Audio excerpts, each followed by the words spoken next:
अब जो हमारा टॉपिक है वो है जिलेवार अध्ययन। ठीक है, बहुत आराम से लेंगे, जितना हो सकेगा ट्रिक कोशिश करेंगे बनाने की। ठीक है, ताकि यहीं पे याद हो जाए। और हर वीडियो को आपको 3-3 बार देखना है। तो पहला जिला है सहारनपुर। इसके बारे में देख लेते हैं क्या हमको जानकारी लेनी है। याद रखना, सहारनपुर में एक जगह है हुलास। क्या है? हुलास। वहाँ से सिंधु घाटी सभ्यता के साक्ष्य मिले हैं। ठीक है, सहारनपुर की पहचान हुलास से भी है भाई, क्योंकि वहाँ पर सिंधु घाटी सभ्यता के साक्ष्य मिले हैं। और काष्ठ नक्काशी के लिए जानते हो आप, काष्ठ नक्काशी वहाँ पर घरेलू उद्योग है, फेमस है। और वहाँ पर जो सहारनपुर में एक ज़िला आता है देवबंद। ठीक है, अब देवबंद जो है वो वहाँ पर एक दारुल उलूम संस्थान है। क्या है? दारुल उलूम संस्थान। अब याद रखना, सहारनपुर में जो नदी बहती है वो है प्रमुख नदी पावधोई नदी। ये पैरों को धो देती है। पाव धोई नदी। ठीक, ऐसे याद कर लेना। तो सहारनपुर जो है वो क्या क्या चीज़ है सहारनपुर में? हुलास नामक स्थान जो सिंधु घाटी सभ्यता की पहचान दिलाता है, और काष्ठ नक्काशी का काम वहाँ पे होता है, और दारुल उलूम संस्थान भी देवबंद में है, सहारनपुर में। और वहाँ की जो नदी है फेमस वो है पावधोई नदी। नेक्स्ट, मुजफ्फरनगर के बारे में देख लेते हैं। यहीं पर पचेंडा स्थल है। मुजफ्फरनगर में एक स्थान है पचेंडा। उसकी पहचान जानते क्यों की जाती है? क्योंकि वहाँ पर महाभारत का युद्ध हुआ था। ठीक है, और मुजफ्फरनगर में जो घूमने लायक जगह है, पर्यटक जगह है, वो है शुक्रताल और वट वृक्ष। अब यहाँ पर और कौन से स्थल में देखने लायक? बालाजी मंदिर, भैरव देव का मंदिर, शिव चौक मंदिर। बालाजी मंदिर, भैरव देव का मंदिर और शिव चौक मंदिर। ठीक है, एशिया की सबसे बड़ी गुड़ की मंडी, गुड़ का बाजार मुजफ्फरनगर में लगता है। सर्वाधिक चीनी का उत्पादन भी मुजफ्फरनगर से होता है।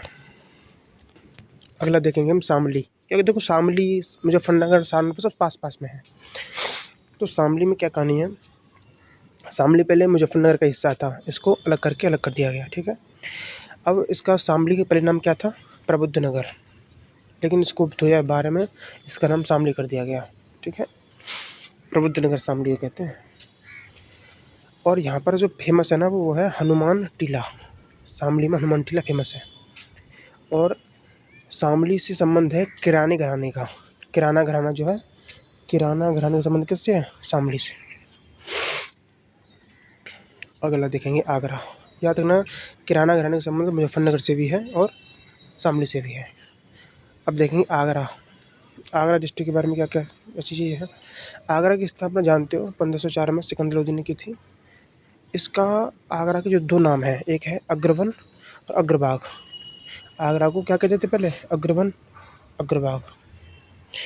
ताजमहल और मोती मस्जिद शाहजहाँ ने बनवाई थी आगरा में। याद रखना, आगरा की एक चीज़ और है। आगरा जो हमारी उत्तर प्रदेश की राजधानी है, कब से कब तक रही? 1836 से 1858 तक। 1836 से 1858 तक रही।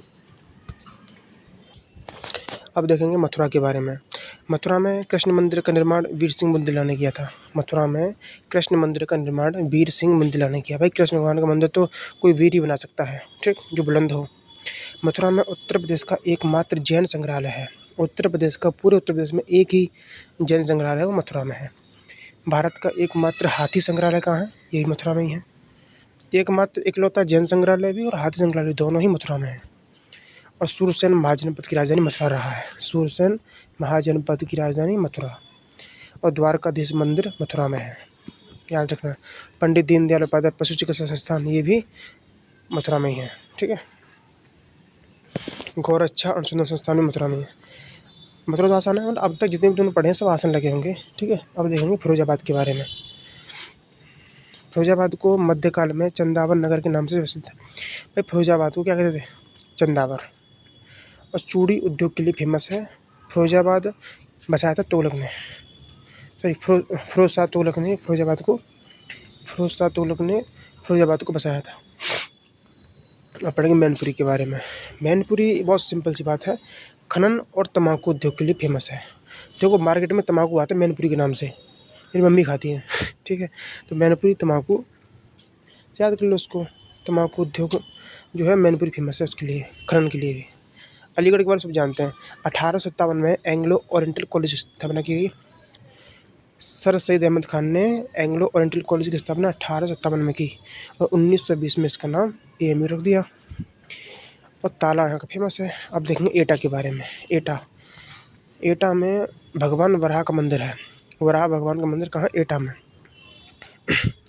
अमीर खुसरो का जन्म पटियाला, एटा के पटियाला में हुआ था, पटियाली में।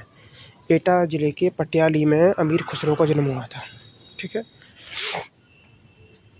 एटा में एक पवित्र स्थल है सोरो या सूकर। सोरो और सूकर पवित्र स्थल कहाँ कहाँ पे है? एटा में है। नेक्स्ट कानपुर देहात के बारे में पढ़ते हैं। कानपुर देहात में है कृषि विज्ञान केंद्र। कृषि विज्ञान केंद्र, बाणेश्वर महादेव मंदिर। अब देखो कोई बाण मार देगा तो कान में लग सकता है ना, तो बाणेश्वर महादेव मंदिर कानपुर देहात में। और याद रखना कानपुर देहात में क्या है? शुक्ल तालाब।